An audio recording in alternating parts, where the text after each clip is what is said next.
Hello दोस्तों, आप देख रहे हो ब्रीफ स्टोरी, जहां हम कॉम्प्लेक्स आइडियाज को सिंपल हिंदी में ब्रेक करके आपकी लाइफ को इजी और बेटर बनाने की कोशिश करते हैं। आज का टॉपिक बहुत ही पावरफुल है क्योंकि ये डायरेक्टली आपके माइंड और इमोशन से रिलेटेड है। हम बात कर रहे हैं एक डीप और आई ओपनिंग बुक के बारे में, don't believe everything you think by Joseph मुइन। ये बुक एक सिंपल पर शॉकिंग ट्रूथ बताती है, हमारी जिंदगी की ज्यादातर प्रॉब्लम्स रियलिटी से नहीं बल्कि हमारी सोच से क्रिएट होती है। इस बुक का कोर आइडिया बहुत सीधा है, तुम्हारे थॉट्स हाई तुम्हारी प्रॉब्लम्स का स्टार्ट भी है और एंड भी। मतलब जो तुम सोचते हो वही तुम फील करते हो और वही तुम्हारी रियलिटी बन जाती है। ऑथर कहते हैं कि हम अक्सर अपनी लाइफ की प्रॉब्लम्स को एक्सटर्नल चीजों से जोड़ देते हैं, जैसे लॉग, सिचुएशंस, पास्ट या फ्यूचर। लेकिन असली प्रॉब्लम ये नहीं होती। रियल प्रॉब्लम होती है हमारी थिंकिंग। हम हर सिचुएशन के ऊपर इतना ज्यादा सोचने लगते हैं कि वो सिंपल सिचुएशन भी कॉम्प्लिकेटेड और पेनफुल बन जाती है। सोचो, एक एग्जाम्पल, अगर किसी ने तुम्हें इग्नोर कर दिया, फैक्ट क्या है? बस इतना कि उसने रिप्लाई नहीं किया। लेकिन तुम्हारा माइंड क्या करता है? शायद वो मुझे पसंद नहीं करता, मैंने कुछ गलत बोला होगा, लोग मुझे इग्नोर करते हैं। और धीरे धीरे एक छोटी सी बात एक इमोशनल पेन बन जाती है। रियलिटी सिंपल थी लेकिन थिंकिंग ने उससे प्रॉब्लम बना दी। ऑथर बोलते हैं कि थॉट्स खुद प्रॉब्लम नहीं होते, लेकिन जब हम उन पे ब्लाइंडली बिलीव करते हैं तब प्रॉब्लम स्टार्ट होती है। हर थॉट सच नहीं होता, लेकिन हम उन्हें सच मान लेते हैं बिना क्वेश्चन किए। एक इंपॉर्टेंट कॉन्सेप्ट है थिंकिंग वर्सेस अवेयरनेस। थिंकिंग मतलब कंटिन्यूअस मेंटल नॉइज, अवेयरनेस मतलब सिर्फ ऑब्जर्व करना बिना जज किए। जब तुम अवेयर होते हो तुम अपने थॉट्स को देखते हो लेकिन उनके अंदर नहीं फंसते। ज्यादा लोग अपनी लाइफ में ऑटोमेटिक मोड पे जीते हैं, मतलब थॉट आया और तुरंत उससे बिलीव कर लिया, रिएक्शन दे दिया। लेकिन जब तुम अवेयर होते हो तुम्हारे पास चॉइस होती है, क्या मुझे इस थॉट को मानना है या इग्नोर करना है। ऑथर ये भी एक्सप्लेन करते हैं कि सफरिंग का मेन सोर्स है ओवरथिंकिंग। जब तुम किसी चीज के बारे में बार बार सोचते हो तुम उससे और स्ट्रांग बना देते हो।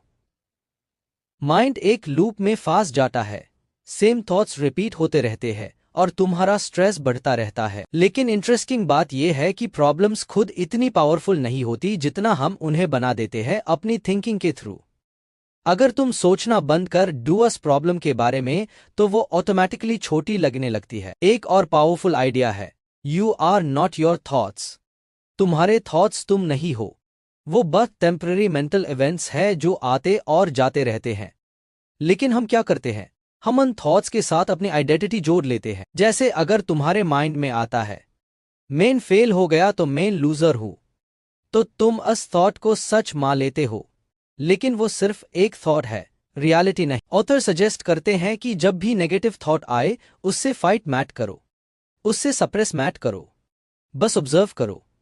जैसे स्काई में क्लाउड्स आते हैं और चले जाते हैं वैसे हाई थॉट्स भी आते हैं और चले जाते हैं। जब तुम ऑब्जर्व करते हो बिना रिएक्ट किए तो धीरे धीरे तुम्हारा माइंड काम होने लगता है, और जब माइंड काम होता है क्लैरिटी आती है। एक और डीप पॉइंट यह है कि हैप्पीनेस बाहर नहीं मिलती, ना मनी से, ना सक्सेस से, ना लोगों से। हैप्पीनेस तब आती है जब तुम्हारा माइंड क्वाइट होता है, जब अननेसेसरी थिंकिंग रुक जाती है। ऑथर कहते हैं कि हम अपनी हैप्पीनेस को कंडीशन से जोड़ देते हैं, जब मुझे ये मिलेगा तब मैं खुश हो जाऊंगा। लेकिन सच ये है कि जब तक तुम्हारी थिंकिंग कंट्रोल में नहीं है तब तक कोई भी एक्सटर्नल चीज तुम्हें परमानेंटली हैप्पी नहीं बना सकती। इस बुक का मेन लेसन ये है कि तुम्हें अपने थॉट्स को कंट्रोल नहीं करना बल्कि उनसे डिटैच होना सीखना है। जब तुम डिटैच होते हो तुम फ्री हो जाते हो। अब सवाल आता है कैसे? सबसे पहला स्टेप है अवेयरनेस। जब भी तुम ओवरथिंकिंग में जा रहे हो बस नोटिस करो, खुद से पूछो क्या ये थॉट सच में यूजफुल है? अगर नहीं तो उससे जाने दो। सेकंड स्टेप है प्रेजेंट मोमेंट में रहना।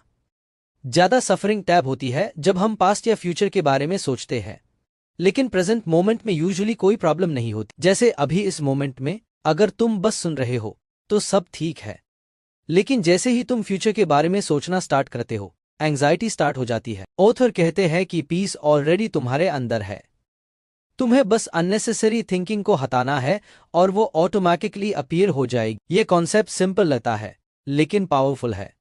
अगर तुम इसे अप्लाई करते हो तो तुम्हारी लाइफ का स्ट्रेस ड्रामेटिकली कम हो सकता है। अब बात करते हैं प्रैक्टिकल अंडरस्टैंडिंग की, जिसे तुम अपनी डेली लाइफ में अप्लाई कर सको। जोसेफ मुएन कहते हैं कि हमें अपने माइंड को फोर्सफुली कंट्रोल करने की जरूरत नहीं है, क्योंकि जितना तुम कंट्रोल करने की कोशिश करोगे उतना हाई माइंड रेजिस्ट करेगा। जैसे तुम्हें बोला जाए कि पिंक एलिफेंट के बारे में मत सोचो, तो सबसे पहले वही इमेज माइंड में आती है। इसी तरह जब तुम नेगेटिव थॉट्स को पुश करते हो वो और स्ट्रांग हो जाते हैं। इसलिए बेटर अप्रोच है अलाउ एंड ऑब्जर्व। मतलब थॉट आया, उससे आने दो, लेकिन उसके साथ स्टोरी मैप बनाओ, उससे पकड़ो मैट, बस धीरे से उससे गुजरने दो। जब तुम ऐसा करते हो तो तुम अपने थॉट्स के स्लेव नहीं रहते, बल्कि उनके ऑब्जर्वर बन जाते हो। एक और इम्पॉर्टेंट बात, क्लैरिटी थिंकिंग से नहीं आती, क्लैरिटी साइलेंस से आती है। जब तुम्हारा माइंड शांत होता है तब तुम बेटर डिसीजंस ले पाते हो।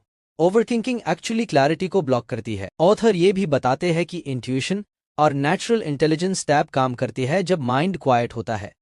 मतलब जब तुम ज्यादा सोचना बंद कर देते हो तब तुम ऑटोमेटिकली सही डायरेक्शन में एक्शंस लेने लगते हो।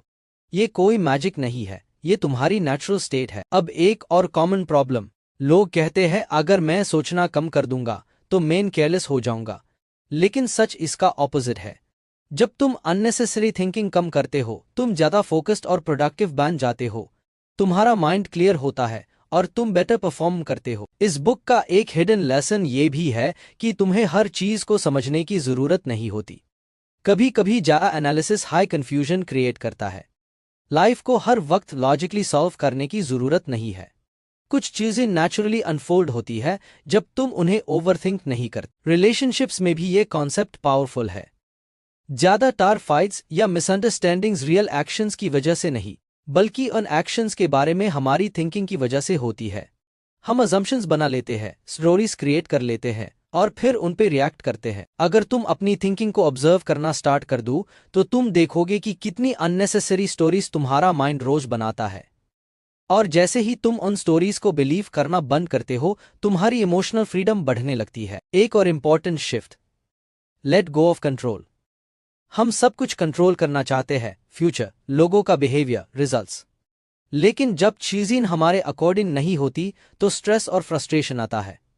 लेकिन जब तुम एक्सेप्ट करते हो कि सब कुछ कंट्रोल नहीं किया जा सकता तो तुम्हारा माइंड रिलैक्स होता है। एक्सेप्टेंस का मतलब गिव अप करना नहीं होता, इसका मतलब होता है रियलिटी को क्लियरली देखना बिना अननेसेसरी रेजिस्टेंस के।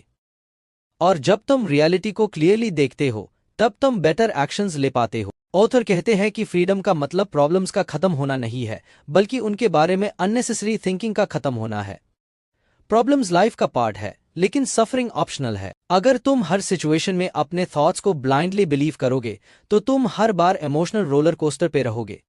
लेकिन अगर तुम उन्हें ऑब्जर्व करना सीख जाओगे तो तुम स्टेबल और पीसफुल रह सकते हो, चाहे सिचुएशन कुछ भी हो। स्लोली तुम नोटिस करोगे कि तुम्हारी रिएक्शंस चेंज हो रही है।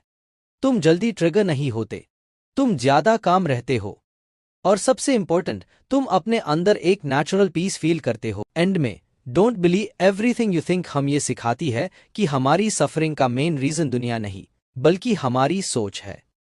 और जैसे ही हम अपने थॉट्स से थोड़ा डिस्टेंस बनाना सीख लेते हैं, हम अपनी लाइफ को एक नई क्लैरिटी और पीस के साथ जी सकते हैं। तो दोस्तों, अगर आज की ये समरी आपको यूजफुल लगी हो तो इसे सिर्फ सुनो मैथ, अप्लाई भी करो, क्योंकि रियल चेंज तभी आता है जब नॉलेज एक्शन बन जाता है। ऐसे हाई सिंपल और पावरफुल बुक समरीज के लिए ब्रीफ स्टोरी को सब्सक्राइब करो और अपनी लाइफ को थोड़ा और क्लियर, थोड़ा और पीसफुल बनाओ।